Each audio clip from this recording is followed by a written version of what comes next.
group of bandits organized themselves, gathered all their military weapons, and headed to go and attack a fortified Nigerian military base. Now, listen and see the result of what they met. I don't know exactly who is equipping these bandits or who is encouraging them, but at least for the first time, I'm seeing the Nigerian Army and the Nigerian Air Force collaborate to teach these miscreants the lesson of their life. Just listen. They say that when a goat dances in front of a hyena, it is not bravery, it is suicide. And yesterday, a group of terrorists in Borno State found out exactly what that means.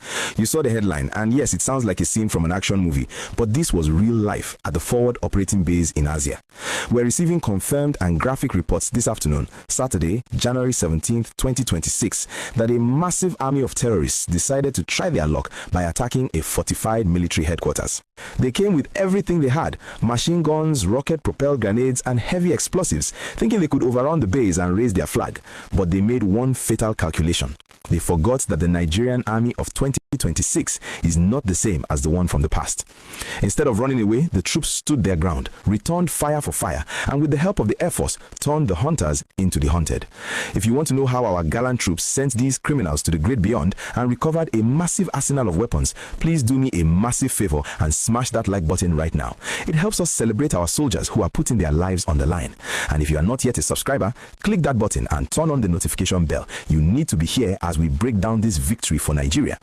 Let's get into the gist of this bloody Friday. It all started in the early hours of yesterday morning. The sun was just coming up over Borno State when the silence was broken by the sound of heavy machine gun fire. According to the acting media information officer for Joint Task Force Northeast Operation Hadinkai, Lieutenant A.S. Atokolo, the terrorists launched a large-scale multi-directional attack. This means they didn't just come from the front gate, they surrounded the base, attacking from all sides at once. Their plan was clearly to overwhelm the soldiers with sheer numbers and noise. They were firing RPGs directly at the walls and the infrastructure. In fact, the report states that their rockets hit some of the troop-carrying vehicles and, very critically, the CCTV control room. This shows you that these were not just random ragtag fighters. They had a strategy. They wanted to blind the base, destroy the transport so no one could escape or pursue, and then move in for the kill.